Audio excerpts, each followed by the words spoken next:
what you want, when you want it, where you want it. This is The Mesh. Foot Candle Films. Film news and reviews from two guys who really like movies. This episode is brought to you by the Foot Candle Film Society. For a schedule of upcoming screenings and membership information, visit the Society's website at www.footcandle.org. Hello and welcome to Foot Candle Films here on the Mesh.tv podcast network. That was the background sound of the Toy Story 5 trailer playing on my iPad as we got ready to roll. Just as a little bit of an indication of what we're going to be reviewing and discussing in today's episode. My name is Alan Jackson. This is Chris Fry with me. We're with the Foot Candle Film Society and the annual Foot Candle Film Festival. And we're here for the Foot Candle Films podcast to talk about movies, both current and upcoming movies, and also when we get to your recommendation, I guess, past movies as well. Yes. Chris, how's it going? How are you doing? I'm doing well. Yeah. Spoiler, you are aware of what I'll be recommending because Foot Candle helped sponsor an outdoor screening of this movie recently. So, yes, Alan and I were in a park. It was the Texas Chainsaw Massacre, I believe we did. No, in downtown. much more family film, Okay, which will good. coincide with the main review today. But yes, we were outdoors until almost midnight, breaking down the equipment. It was a long night. It was. But the movie was good. Enjoyable night, Yes. but it was a long night. Yeah. It was a little on the warm side outside. It was. It could have been worse, Could have been worse. but it was Could have a been a little lot better though. So it was Agreed. well. But it was fun. It was fun. Good crowd in downtown Conover for the outdoor film screening we did. I helped put on with the downtown partnership there. And yes, the little teaser, if anybody knows the film that we showed, that will be Chris's recommendation, but we'll wait and hold that for later in the show to give that away. We got some other films to talk about in the meantime though, Chris, before we get to your recommendation at the end. We do have as our featured review today, it will be the latest from Disney/Pixar and director Andrew Stanton. And we're hearing, I think there's another person at play, co-director as well, we'll talk about, is Toy Story 5. And that is the film we're going to be reviewing here in just a minute. I am literally 15 minutes out of my screening of this film, so my thoughts and opinions are completely fresh. I have not written anything down, Chris. This is all awesome. going to be just stream of consciousness coming out of the screening. We can talk. So we're going to have the review of Toy Story 5. Shortly after that, we'll be digging into a couple of trailers for upcoming films. And I do have one news story. We don't always dig too much into movie making news and Hollywood news, but I do have one I found interesting, and it kind of ties in a little bit even with our main review of Toy Story 5 and some other things with this show. So I do want to talk about a little bit of a newsworthy item. We'll get to that after the review. And then, as I've already teased, we'll be having your final part of the show being the recommendation that Chris likes to give of a film that he thinks is worth us checking out. So that is our plan for today. Are you ready to get started and jump into our featured review, Chris? Let's do it. All right, here we go. Toy Story 5. Turn it off! I can't! It's unresponded! I have plastic fingers! Oh. It's good to be back. Shiny. What? Nothing. Someone needs a brown marker. It's been too long, Woody. Came here as fast as I could after Jesse called for help. Oh, thank you. We've got it handled. Look, Star, Deputy, me, no Star. Oh, hey, Buzz, what is that? What? Where? Ow. Hey, I'm gonna let this device know how things are run around here. try to stay calm, Jesse. I'm the definition of calm. That's not gonna work. I want to talk to you, device. Not touching, Jessica. Oh, no. She used the J word. Scandal. Hi! Oh, come on! She's getting away, Buzz! Enjoy the garage, Stuffalo Bill. Stuffalo Bill. First we were playing, then the world. This podcast was started in 2011, meaning the first Toy Story franchise entry we discussed was the fourth installment. I was positive on the film. Looking back at my Letterboxd rating, I gave it 4 stars. If I recall correctly, Alan, you were less enthusiastic and felt ending the series at a triumvirate of films would have been a better legacy for Buzz and Woody. taking that into consideration, are you more favorable on this 5th iteration? Yeah, honestly, just because I think I've come to peace with the Toy Story franchise. Yes, I thought the Toy Story 3 ended perfect trilogy. It was like a great series of movies. It worked. Gotcha. I was not a big fan of number 4. Honestly, Chris, I'm even trying to remember what the whole plot line of Toy Story 4 was. And Forky. And it had something to do with a fair. Yes, the family took a trip to like the fair, so you Right. got out of the house and stuff. Okay. Yeah. All right. Yeah. So 4 just didn't stick with me very much, Okay. like the first 3 did. So I was a little more sour. I think I was more just sour on it of why are they continuing when they had such a perfect ending at the end of 3. But now I realize, no, look, there's life in this franchise. These are great characters. This is a great style of movie making. It's just got a broad appeal. So I'm like, I'm fine. Let's keep going. Let's keep making them. I'm just going to get past my hangups of there needing to be like an actual closure to any kind of story. No, there doesn't need to be. Let's just keep rolling. It's fine. I think the Toy Story franchise works. And I think 5 to me is a good example of just why it works. And it works pretty consistently. You've got a really nice wide assortment of characters to work with. I like the fact that Toy Story 5, we didn't really mention the plot line here, but Yeah, we have not focuses a lot more on Jessie. Jessie being a little bit more of the protagonist here, which I like because, again, I'm honestly the parts with Woody and Buzz in this film were kind of the ones I least cared about. It just seemed the most rinse and repeat. Oh, of course, we got to have them fighting. We got to have them kind of bickering and trying to one up each other. I'm like, that got really old and boring. So I'm like, no, I like the story with Jessie, and I like her being kind of the lead. And it made me think, all right, if they do a Toy Story 6, let's hone in on another character and let them be a little bit more of the lead. And you just got a great supporting cast around them. So that's where I am with it. I'm realizing it's more of a ongoing collection of films centered around a very wide, vast collection of great characters. Each one can have a message about youth, about growing up, about how we handle things in our life. And they can have those messages, and I'm fine with that. So that was my bigger picture view of it. I did like Toy Story 5. I thought it was a little overstuffed. I did think there was maybe a couple too many things going on. But otherwise, I still really enjoyed it. I had a good time. I think when the film tries to lean into a message that I kind of wish it had gone a little deeper with, this idea of childhood friendships and how the world we live in today makes it supposedly easier, but also more difficult to have relationships and friendships. To me, that was a really great concept to dig into. And when the film leaned into it, I think it was stronger for it. I think trying to mix in several other themes into the movie that it tried to do just got it a little overloaded.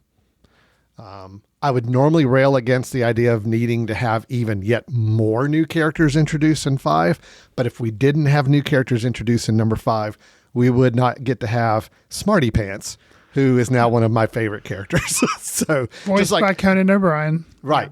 Conan O'Brien doing a character called Smarty Pants. There's just a lot of humor to mine out of his character. Agreed. But I thought it was very good. He's kind of the Forky of number 5, as far as new character that people really like.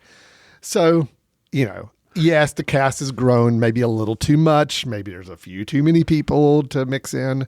You got to give each character just like one line that they can say in the background that you remember from the first movie. Duke Kaboom kind of got brought in just for a cameo. Even Forky's was really small role in this. Sure. It's like, it is a lot of characters. It's a lot. But I'm actually okay with introducing new ones if they're as fun as the new ones we got this time. So, Toy Story 5, I liked it. I thought it was good. Chris, I am anxious to hear your thoughts though, because you went into it probably with a different mindset than I did, where you enjoyed 4 and you were happy to see the franchise continuing and if it could go. So how did you think number 5 fared in the whole mix of things? So with the Toy Story films, the first one came out in 95. There's no reason to discuss that one. Everybody knows why it's great. Everybody knows why it's awesome. In 99, it was toys as collectibles versus being played with, which I thought was an interesting theme to kind of bring up. Okay, so cool. 2010, the one lots of people think, Alan included, thinking that was like, this is the pinnacle, end it there. Kids aging out of toys. Andy leaves and goes to college, uncertain future for the toys because they go to a daycare center by mistake. So these are all like, each movie had something kind of interesting for me to like latch on to. The fourth film really examined Bonnie as a new owner because that was the kind of new, she kind of comes in at the end of 3 and she's a new owner. It's like a new era. Differences, it was enough different for me, and we got introduced to Forky and Duke Kaboom. So I like that. So now we get to the fifth film. I thought this film, this is a lot of times what I feel like Alan will say, I thought this film was fun. So that, fine. Right. And here's the thing. For me, I agree. The two plot things that you felt like were really interesting was learning a little bit more about Jesse. And yes, great. And then complications with friendships. Great. Yes. But what to me in 2026 felt like, and not the other Toy Stories haven't really dealt with it, but was just kind of like been there, done that, was the whole tech screen debate thing. Like that seems like, the other entry came in 2019. This should have been like maybe 2021 or 2020. Like it just by now it's like it was a little dated it's a to little kind of be tired. referencing it. And look, no, not that the points aren't valid. No, the points They are valid. I thought it was a little kind of late to the game. That and a little on the nose. The whole, they look out across the neighborhood and like in everybody's window and everybody's on tablet. Okay, yeah, we get it. We've had that discussion. We know that about our world. I agree. And I think it was a little dated, and I found it to be the less interesting is the addiction to tech. It was more for me like what you were saying about what it means about connecting with people and what kind of possible impacts that was having on young children. That's what I thought was really interesting part of it. And they could have leaned into it a little more. I will say, there again, I'm going to go for a little bit of a positive. After Bonnie does get the lily pad, which is like the technology that she becomes fascinated with, and she got it because she didn't have it, and a lot of her friends had it, and she felt alienated. There's a scene where they show her, I guess, in the living room. She's on her technology device, but it shows her dad is also. So it's not like we're not just throwing this all on the kids, saying, "Oh, this is all the kids' fault." No, the parents are. So that I thought that was a good attempt to at least kind of balance the lecturing going on. I agree. And I will say too, I think overall how the film decides to resolve its issue with tech. Yes, it's a little on the it's a little there again on the nose, a little cliche ending, but I did like the way it ended in terms of it opted not to get too preachy about things. It could have gone a lot preachier if it wanted to on these topics. It didn't. So I guess in the end it kept it pretty light, but I do think that the friendship side of thing, the in-person friendship that Bonnie, they're trying to help explore and improve. Whoop. Somebody was at the door, it sounds like. It's okay. It was. I saw the doorknob turn. I did too. So anyway. But the friendship side of what they're trying to explore and how kids make friends and what the nature of friendship looks like for children now across, that to me was really interesting. And I do think that's probably just timely enough. The tech angle of it, yes, is a little been there, done that. Sure. We've talked about, but how children or how young people interact with each other and how they make friends or not make friends, and the pressures on them to use technology or to use certain tools to become friends. That to me was really interesting. I wish the film had maybe been a little more focused on that as the main driving plot point. But overall, I hear you though. I mean, yeah, I think your feelings about 4 are kind of my feelings about 5. Probably I think so. is kind of what, like, if you switched a little bit. And I think we're both saying that, 4 and 5, they're fine. They're good additions. They're enjoyable films, but we're not at the level where we were with the first 3 as far as I think I overall favor quality and 4 impact. a little bit more than you may favor 5, but still, I mean, it's hard to argue that the trilogy standing alone without these. Yeah, I would agree. I'll say if I'm going to hit on something else, which you kind of alluded to, and I went and saw this with my wife last night, and she mentioned it because I like to hear what other people think. Like we're driving home, I was like, "So, what'd you think?" And she called this out. The very first thing I was like, "Yes, yes." And I was like, "Was it just me?" But no. A squadron of high-tech edition Buzz Lightyears and their like bare minimum story arc irritated me. Yes. And it's from the opening scene. You see this and you're like, oh, okay. But then for me, I felt like I could see the plot device just churning from that opening scene, and forgivable, because it's like, this is a kid's movie, but irritating to me because it added nothing to the story and committed the cardinal sin of just making the runtime endlessly exceed. Like if you would have chopped out all that, because there were ways that the point they serve, they could have found another way to do it. Oh, absolutely. And it would have saved like 15 or 20 minutes of the film. I'm with you. I'm with you on that.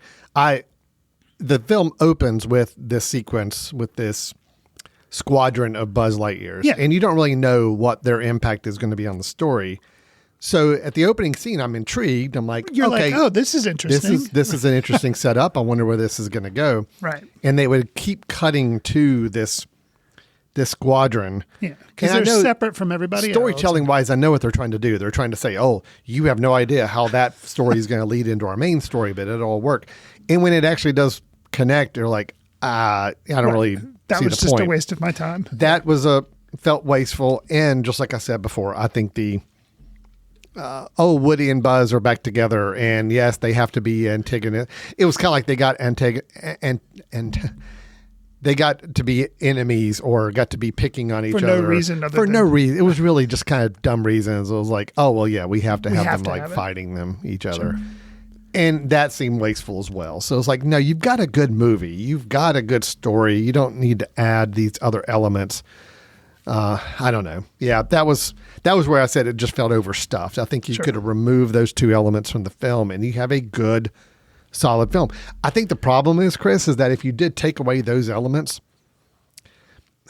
I don't know if it's just that visually the film wouldn't really look very different from some earlier Toy Stories. Okay. It all's taking place in houses, and it's all taking place at the tire swing, which is something from the second movie. It's like visually I could almost see it. Oh, wow. It does look and feel so much like number 2, which number 2 is the one I think this is almost like a direct sequel to the whole Jesse story and all that. Thing, yeah. So maybe there was a little bit of feeling like we got to add some more elements in it to diversify it more, but I feel like it actually hurt it more than it helped. So. And to be clear, Alan and I are both saying like, yeah, these are adult problems. Any kid, I think, is going to love this movie. Because if they like the other Toy Stories, which most kids do, they're going to like this one. These are adult problems. Right. No one else is going to be bothered by this. So I will say, I continue to be really impressed with the animation. I think it's a beautiful looking film. All 5. I mean, I can't. Yes, they're very, very well done. There's a couple of scenes even I can call out. Like, even though the squadron of Buzz Lightyears was annoying from a story standpoint, right? Visually, there was some really cool visual moments where it just looked really good and just. So I think the care and attention put into the films is still pretty extraordinary. So. There was something too for me that at first I was like, oh, this is going to be interesting. I thought they were combining because the animation looked so real to me. And I guess the way they shot, the way they had they didn't shoot it, the way they animated it, it looked like it was a real horse for a second in a field talking with one of those characters. And then they pulled back and I was like, oh no, it's still, animated, but it looked so photorealistic. I thought they were using a real field with a real horse and the animated character like laid over the top of it.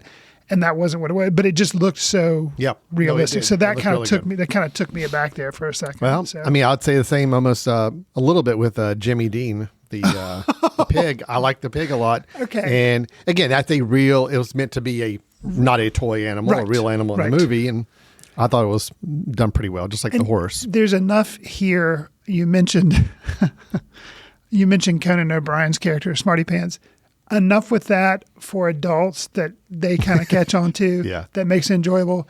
And just Jess's reaction, she sees this pig then she discovers the same. She's like, oh, Yeah, like, right. kinda like, there again for Just little adults, and moments, it's just yeah. it's It's funny very stuff nice. like that you're like, okay, that alone kind of justifies the film because they're trying to make it entertaining for the adults that are there with their kids. So Can I just say, Joan Cusack as Jessie, yes, so good. yeah, I mean, she always is, but I think she's not let up. I mean, she is still knocking this character out and just has it just right. I could say Tim Allen, Buzz Lightyear, Tom Hanks as Woody. they're good, but you kind of feel like they're on cruise control. They're a little, they're on cruise control. They're just kind of checking in. They're doing their thing. It's not bad. No. but it's nothing. Yeah. Joan Cusack, though, is just Jessie. Jessie's become, I think, the most interesting character of this whole franchise over 5 movies. And so I think it was the right move to like let her kind of be more of the In the spotlight, spotlight and the lead of this film. So Sure. a couple other characters in there. Greta Lee as Lily Pad, I thought was very good as well Agreed. too. I liked the style of character they let her play. Also had a lot of fun with Craig Robinson as Atlas, and then I think there was another one in that group of new characters. Oh, the gosh. Snappy, which is the Snappy, camera. Shelba Rabara. Those 3 with Smarty Pants, just it was a lot of fun. Again, I groaned when I saw, oh gosh, here we are, a whole another slew of new characters we got to learn and try to keep up with. But they had an interesting slant to them, all being kind of very older tech, but still related to tech, and they were fun. So Yeah, it was a agreed. good time with all of those. So yeah, no, I did like it. I did like it, but I think mine has just come from a spot of acceptance that this is a franchise that will probably continue on. I wholly expect there'll be a Toy Story 6. Sure. Based on the box office numbers, I think you're probably right. And my thing is, okay, let's Toy Story 6, let's pick another maybe quote secondary character to kind of elevate a little bit, and let's like the movie be a little bit more of their lead. I'm fine with that. I think it's a fun world to make movies in. It's kind of the perfect franchise if you think about it. It's like you have this growing cast of characters. They're all toys, so you just have this broad connection to them across all ages. Right. And you can put them into different situations each time and have some emotional connection to the idea of youth and childhood and growing up and all that. Yeah, it's kind of the perfect franchise. It's like, all right, if you're already at 5, fine, let's go to 10. I have no problem with that. Okay. I would have preferred they stop at 3, but they didn't. So Sure. let's just embrace it and keep going with the rest of them now. So, yeah, that's good. Anything else you want to call out or comment on with this? No, I'll say it's interesting. Some of the other films, and I would need to do a rewatch of the first 4 to remember which ones. I don't think the first one had this, but I could be wrong. There's sequences that are like the fantasy sequences where the owners, whether it be Bonnie or this film, we have Blaze, who's introduced as a friend. They are playing with the toys, and you kind of go into a completely different animation style. The one that I can recall, and I don't remember which movie it was in, but there was like a train heist sequence, and that was done with a different animation sequence. And then you come out and you see that it's one of the owners actually making everything happen. This film has a couple of instances of that, but what I like is they then actually tweaked that a little bit, where Bonnie's simulations of that were one way, but then Blaze's simulations were a little bit odder, Yeah. and that I Weirder. like weirder, which I Yeah. really liked, especially the one. Yeah, She had a lot more. They gave her a much more creative slant. And, Yeah, not that yeah. Bonnie's not, but it was No, just but like kind of like a was zany fun. kind of slant to it. Yeah. and I really liked how they kind of tweaked that little thing that they do Agreed. in the movies. So, Agreed. Yeah, no, I thought that was really good, and I do like the switching of animation style. You mentioned this something that they've done in other movies. I honestly didn't recall, but I like kind of that switching to the playtime sequences and just kind of having fun with that visually as well. So, yeah. All right. Well, that is Toy Story 5. Yep, it's in theaters. It will be in theaters for a while. It's Probably. people are flocking. Overall, I think the reactions have been good to it. It's another Toy Story movie, so I Right. think you have to really work hard, I think, to mess these up from this point on. Like, you just have to really miss the mark to make a Toy Story movie not work from a crowd pleasing standpoint. So we'll see. Here's hoping which they will, continue to do Toy Story 6 and 7. Let's hope they at least can keep up the quality and keep up agreed. everything they're doing there. So, all right. Great. Well, let's take a quick break. We come back. We've got a couple of news items, or actually just one news item and 2 trailers to share. That's what we're going to do in our next section. And then we'll get into Chris's recommendation. So stay tuned. You're listening to Foot Candle Films here on the Mesh.tv podcast network. We'll be right back. Want to discover great podcasts or maybe even start one of your own? Welcome to The Mesh, Western North Carolina's podcast network built for creators and listeners alike. From local sports and business to comedy and culture, The Mesh is home to unique voices and fresh perspectives. Do you have something you want to say? The Mesh can help you bring your podcast to life with the tools, support, and platform you need to be heard. Check us out at themesh.tv, where great podcasts live and new ones are born.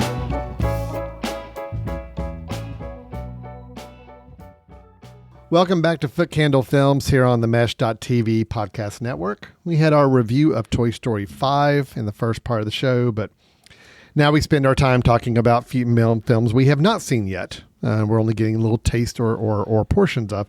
Before we show our couple trailers though, Chris, I did want to bring up a news item. Okay. We are our fingers on the pulse of what's going on in Hollywood and in the filmmaking business. You know us, we're just so deep into that world and the movers and shakers around us. Right. But I did think this news item was worth talking about. Okay. For a couple reasons. One, it has to do with tech, because we just talked about Toy Story 5 and the battle with tech that film kind of explored a little bit. And this has to do with one of a studio we've talked about quite a bit on the show, which is A24.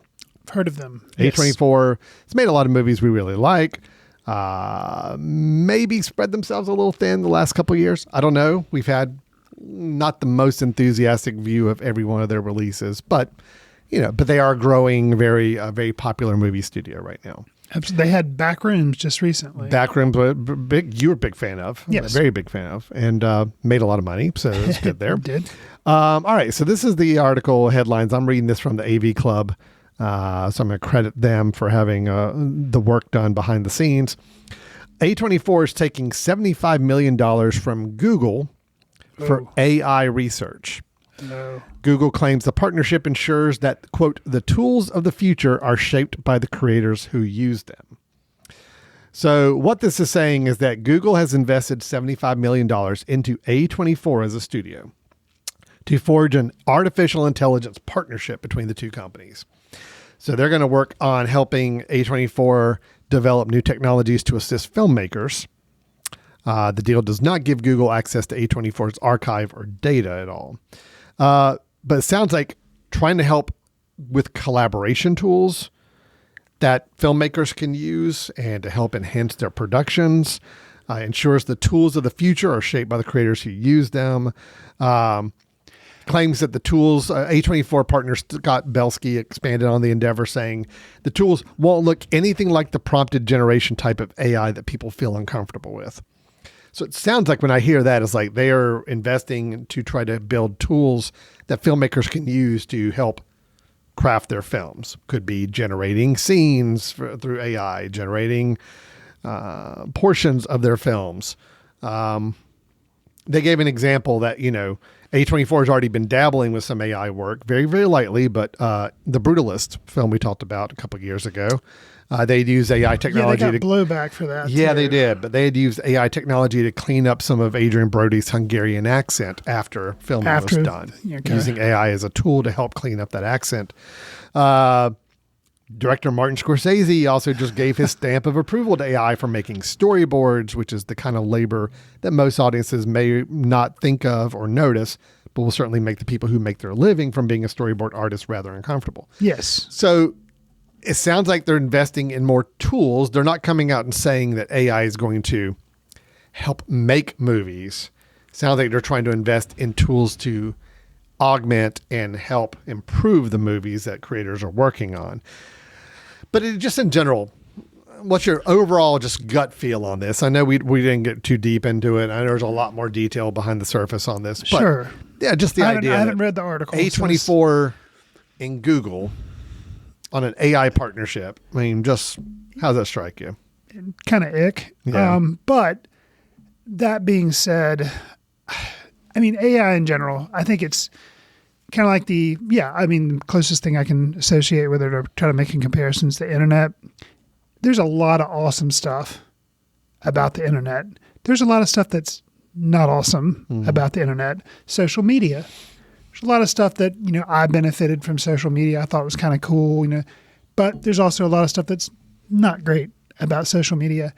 AI, I think in general, it can be useful, obviously, but I do fear about, taking jobs. I hear that concern and not only that, taking jobs, yes, concern, but then there's kind of an application of maybe not being able to discern what is true and what is not true because of AI and how they could influence like video images. So also very concerning. And I know like both A24 and Google, they're corporations, they're companies, they're there to make money. But, I would hope that hopefully creatives, like let's say for instance, you brought a storyboard artist, which I remember seeing. I didn't see the article, but I saw a lot of people cranky about Martin Scorsese kind of saying, oh yeah, storyboards, that's awesome, I'll use it. You would hope that hopefully the storyboard artists hear this rumbling and can kind of say, okay, I can draw them, but what I'm going to do is take the challenge of using AI to help me so that I am not left in the dust of this. Because the genie's out of the box. AI is not going anywhere. So try to learn how you can learn it and adapt to it. But generally it does make me a little fearful, I guess, because you don't want people to lose their jobs and creatives to miss out. So I'll play. Does that make sense? Yeah, absolutely. And just know that I am 98% of where you are on this as well. Sure. I'll just to have, for the sake of discussion, Yeah, I'll play devil's a advocate. little quick devil's advocate. Sure. For hundreds of years, we've gone through technology evolutions, all the way from the creation of the wheel to electricity, other things that we've developed and built and used and added to our plate of technology. It's true. It is a nature of evolution. It's a nature of the industrialization of our world. It's sad, it's bad, but it happens. Right. And yes, AI will absolutely, there will be jobs lost. My fear is always with any technology is that the technology that can help take on a job that didn't require people with natural skills and abilities to do that job, I say, well, that's probably okay. Like if people are working in assembly lines that don't require a natural skill necessarily in some situations, it's just manual work that's being done. And there's ways to do that more automatically and let people move on to other jobs that might be more fulfilling and might be more invigorating and use their mind and their abilities and skills more. Always for that. My fear is always when technology does come up and tries to absorb those jobs of people that are using true skills and talent they have, they're investing in the workforce. When you lose that, that's when it's a shame. It's sad to see. So I don't know. My thing is if they develop tools out of this partnership that, let's say somebody, their skill set is that they are really good at helping with dialogue translation, different dubbing voices for films. That's what their skill is. And these tools help them do that work better and more efficiently. Okay, cool. That sounds pretty good. But if it replaces those individuals who have a real skill and knack for doing this work, okay, well then that's a shame. So yeah. Yeah. All right. It's a double-edged sword. I like you said with the internet. Yes. Would I rather still have that technology available to be able to use and do for some constructive and positive things?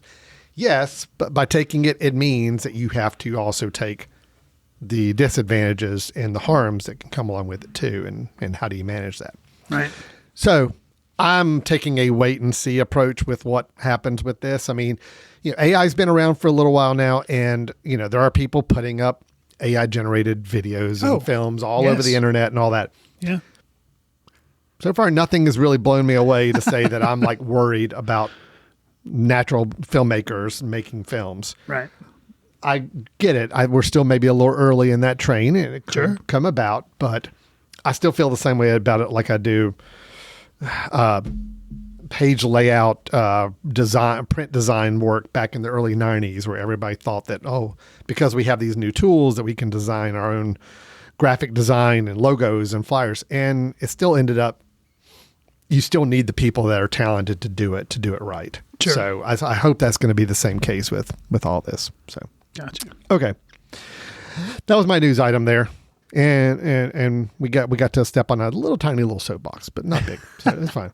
Look, I wish them all the best on any kind of endeavor. I mean, if A24's overall mission is to help creators make better films, great. Right. Let's do it. Sure. And as long as the people that are involved in creatively making these films can keep exercising those gifts they have, then I'm all for it.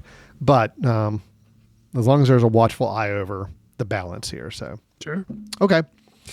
Good deal. Well, let's move on to a couple trailers, a couple other announcements of films that I know we're curious about, interested in. I have not seen either of these trailers. I don't know if you have. I have not either. So let's jump into the first one. A trailer just released this past week. It is for the film Clara and the Sun, Taika Waititi's adaptation of a.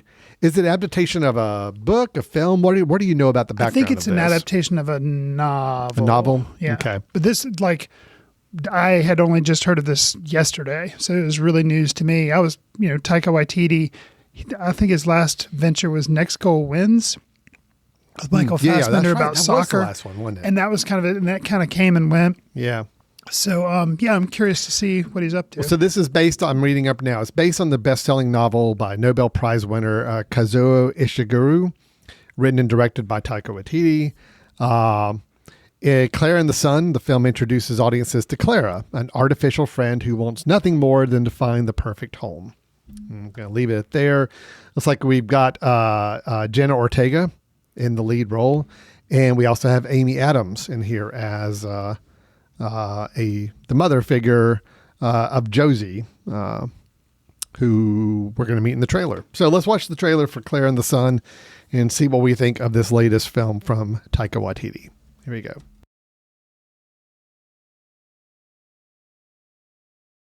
Hello, my name is Clara. I'm an artificial friend. Good morning, artificial friends. Good morning, store manager. I know artificial friends aren't as popular as they used to be, but I still firmly believe that all of you older AFs have a fighting chance at finding homes. Glorious Sun, please let today be my day. Let me find a friend.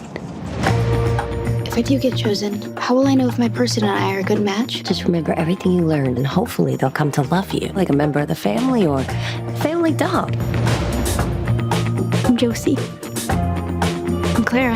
Honey, if I'm going to buy you a robot, I'm not going to be spending money on an old, outdated one. You said that I can choose, and I choose Clara. She's special. And she's on special. 20% off. All right. That was the trailer for Clara and the Sun. Chris, any initial thoughts? I want to tell you something that was not revealed in the trailer and get your initial thought. Uh-oh. Okay? Okay. Do you recall, I'm pretty sure you do, a film called Never Let Me Go? Yes. One of your favorites. Oh, yeah. I think it's one of like my one of your favorites. Yes. Okay. It was based on a novel by the same author, Ishiguro.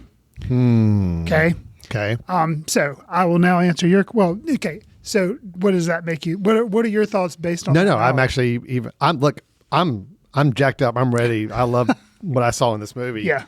And now hearing that it's also the same author that wrote Never Let Me Go, which I'm a huge fan of. Which deals a little bit with technology. Very similar Yep. storylines, but this seems to have a little more Comedy. a little more playful Yes. view of it. But Yeah. definitely it looks like it's going to get into some Serious some stuff. headier subject matter as Absolutely. well. No, I'm super excited. I Okay. love it. To me, I think this is what Taika Waititi needs. He needs really good source material, a really good book to adapt that plays to his strengths. He gets to weave humor, but also Taika Waititi does really good with emotional drama as well too, and the balance of the two. Jojo Rabbit was one of those films that, tried to blend the two. I think it was successful, but I can also see some people not finding it successful. It was like too much one end to the other on the drama and the comedy. This film looks like it might be the perfect blend and plays to his strengths. And it is, if the source material is strong, which I'm sure it is, then yeah, we're in a good spot. You mentioned before we had started watching the trailer, or I guess our audience would be listening to it. You mentioned the author's name. I was like, God, that sounds familiar. And so while we were like listening to the trailer, I kind of pulled up and I was like, yes, it is the Never Let Me Go guy. Always when I see something is based on a novel, as I mentioned before on the podcast, it makes me feel good about something because I'm like, okay, there's something. It's not just a clever idea and then they try to do whatever they can do with it. No, it's based on somebody wrote a whole book about this that, is a bestseller where you're like, okay, there's going to be something here that's going to be better than just a short film about this same idea, So I really like the trailer. Yeah. I'm very encouraged by it. The fact that the source material is there. Everything you said, I second.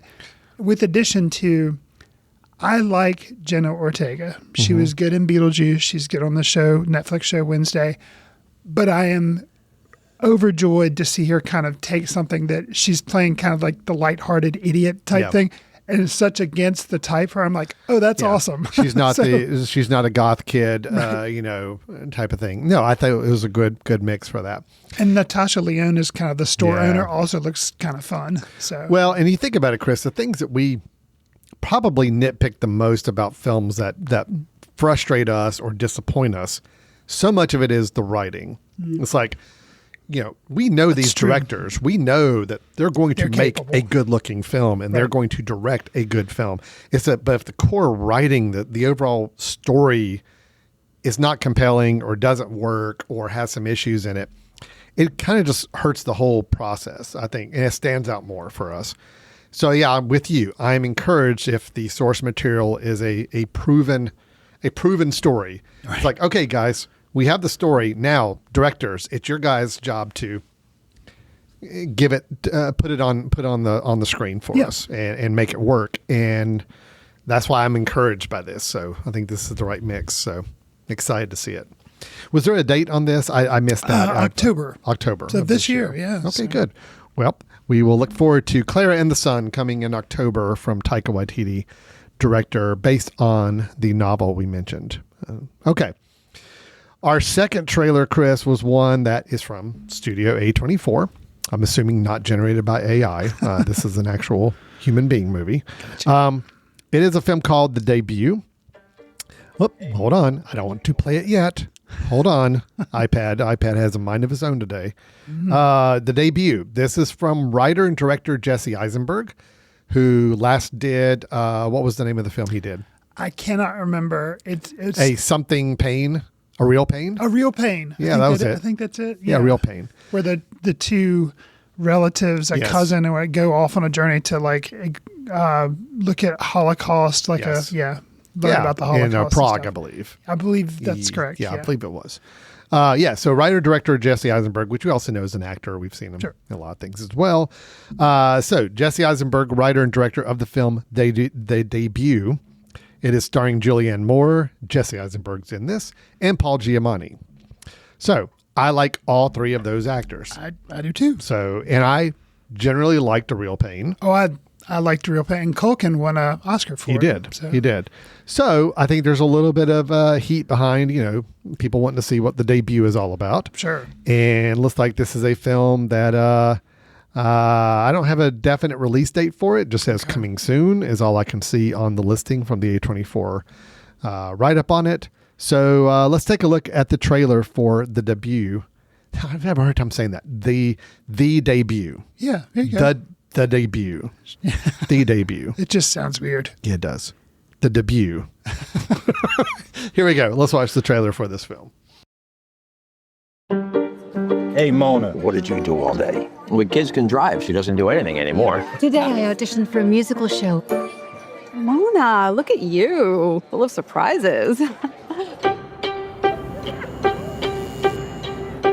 What's your story? I don't think we've seen you before. I haven't sung in front of anyone since church choir. We're auditioning for Jerry. Who's Jerry? Basically the biggest name in New Jersey community theater. He's brilliant, but he's not here to be your friend. Hi, Jerry. Mocha, no milk when you have it. Mona Friedman. That's me. You're up. Whenever you're ready. Mona? Yes? You're the only person who auditioned for Miss Danielle. You got the part. So that was the official trailer for the debut from A24. Still going to have a hard time saying that. Chris, your takes on this latest film from writer-director Jesse Eisenberg. It is rare in this show that I think we do the trailers and I'm as equally as excited about like all three or all two of the films that we do, Yes. but I'm equally excited about this one. And Agreed. The trailer too has something where, it seems like it's going to be a kind of film where Paul Giamatti plays a director. He's community theater. He's kind of a jerk. Julianne Moore plays it, and it's kind of a comedy based on just them like working it out. But then it actually seems like it kind of takes a little bit of a turn, and there's more to the curmudgeon director, and it's satisfying, and like they actually come to work together. The Julianne Moore actress, so. Yeah, which I guess from Eisenberg, who made a comedy about people going to, but it was a dramedy about people going to the Holocaust, obviously, because there's the Holocaust. So this seems to take something at first, kind of a turn on that where it's funny, but then it actually turns into something a little deeper. So I'm very curious. You pointed out something in the trailer kind of towards the end. One of the last things that pops up on the screen is music and lyrics by Jesse Eisenberg, as well as being the writer-director. So don't know if that means they're going to be songs. So this is actually a musical that she's trying out for, or I don't know. I'm interested. The thing is a real pain. I did like that film as well. I can't tell you anything about Jesse Eisenberg's directorial style from that movie. That movie was a written movie. It was a one that I remember the lyric. I remember lots of dialogue. The dialogue. I remember the conversations. It was a well-written film. Sure. I don't remember anything about visually how the film looked and all. But looking at this trailer, and granted, I know a trailer is a cut together shots of things.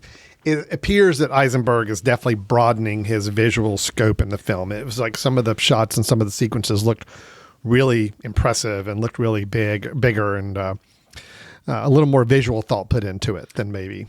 So I'm happy to see the little bit of evolution there too, but I got to imagine the writing's strong. I mean, I would hope so.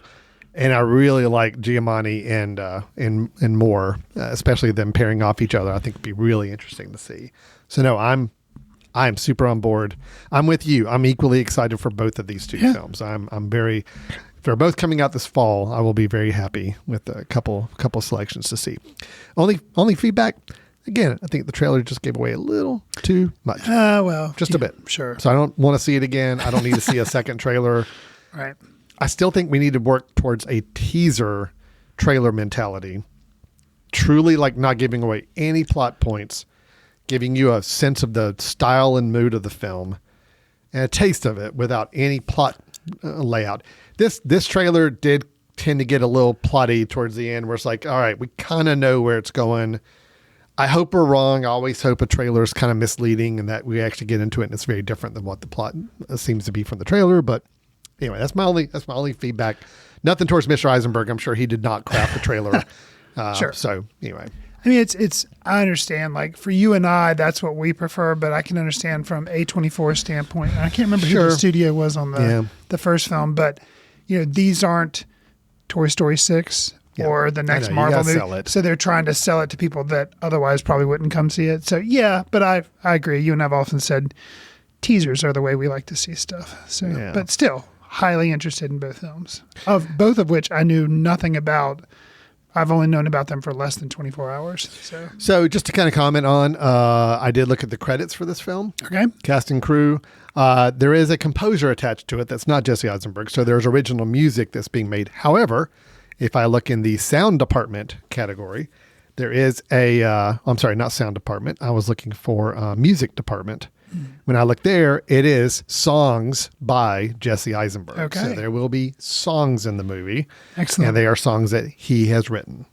And I tend to like, I musicals. I'm a fan of musicals, both on the stage and on the screen. So, that gives me something else. Well, my hopes, what my expectations are, is that this is probably, it's like they are putting on a production. Sure, the production will have musical numbers in it that will be custom written for the film. So that's my guess anyway on that. So, all right. Well, that is our 2 trailers we wanted to explore. We're looking at Clara and the Sun and the debut, both hopefully coming out this fall. We know Clara and the Sun is for sure. The debut, we don't. Well, no, I just saw a release date, December 3rd. So we got an October and we got a December. So it could be some Oscar things going on there, maybe, because of the release dates. Very well, maybe. Could be. All right. So with that, Chris, we have completed our news and trailer section of the show. We are left with one final element for this episode, and that is your recommendation. Chris watches a lot of movies, likes to share with us his recommendation for the episode, something he either recently caught back up with or recalled, and wants to share with us as if we're looking to build our watch queue for the coming weekend. Chris, what do you recommend adding to our watch list? So as I mentioned, excuse me, we just recently did an outdoor screening of The Princess and the Frog, a Disney movie from 2009. And I had seen the film. I remember liking it, but it reminded me of why I liked it. Yes, it's a fairy tale type story. As you can guess, it involves a princess and a frog somewhat. The general story is a waitress desperate to fulfill her dreams as a restaurant owner is set on a journey to turn a frog prince back into a human being, but she has to face the same problem after she kisses him. So it's a little bit of a twist on the whole Princess and the Frog story. The music in this is great. Some of it's done by Randy Newman, which, always a fan of Randy Newman. And it really works. It's in New Orleans. The villain in this is voiced by, he's a voodoo doctor, which makes sense with New Orleans, is voiced by Keith David. So that's enjoyable because his voice is just, if you don't recognize the name, if you heard the voice, you'd be like, oh, that dude. I just really enjoyed it. And I feel like it's an underseen Disney film, I feel like. Oh, yeah. So it's one that if you haven't seen it, I definitely recommend you see it. And if you have seen it but have forgotten about it, at footcandle.org. You can widely available on Disney Plus if you subscribe to that service. If not, they probably have copies of it at your local library, or you can, do it VOD in several different places like Apple or Amazon. So yeah, and I will join in and give a recommendation as well on that film. It's the first time I saw it was at our outdoor screening. Okay, so that was a kind of a new film for me, having not caught up with that one in the past. Really enjoyed it. Thought it was really good.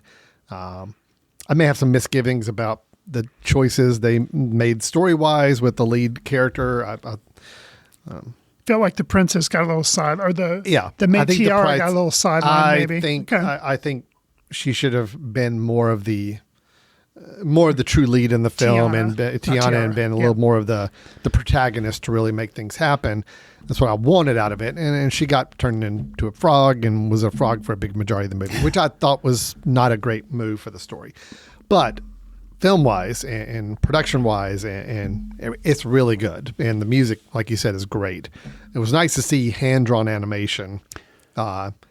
This was still a film in the 2000s. So, I mean, 2009. CGI animation was already all over the place, but Disney still did a hand-drawn animated film for this one, and it looked good. It was just a nice kind of throwback type of film too, to kind of see that style in use and work so effectively. So, and I'll say too, the directing team behind this, Ron Clements and John Musker, they're responsible for things like Aladdin, The Little Mermaid, most recently the animated version of Moana, not the one that we're about to get with the live action. So yeah, the pedigree behind this is well established. Yeah. So yeah, Princess and the Frog, highly recommend. Absolutely. I can echo that as well.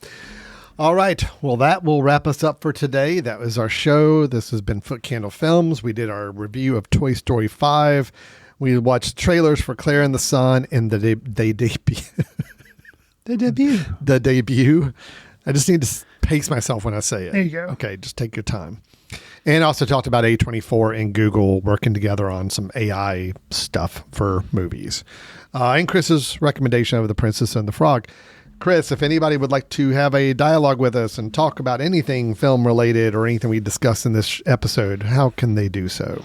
You can contact us by sending an email to info@footcandle.org or leave us a voicemail at themesh.tv website, where you can also check out past Foot Candle Film episodes as well as other podcasts on various subjects from barbecue to comedy to mental health.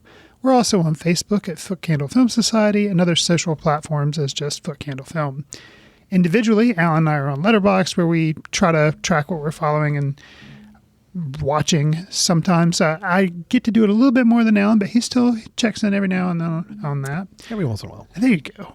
Do us a favor. If you like the show, consider leaving us a review on whatever platform you receive your favorite podcast on, because it'll help us reach new listeners, and we'd appreciate that. All right. Well, that will do it for today. Thanks, everybody, for listening to Foot Candle Films. We'll be back next week with another episode and more films to discuss and news and trailers to share. Until then, take care. We'll see you soon. See you in the ticket line. Watch films in the company of like-minded people in the dark.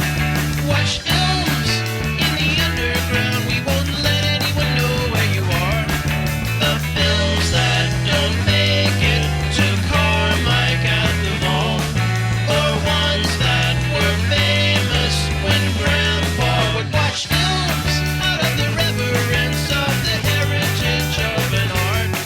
Watch films through the courtesy of Foot Candle Film Society.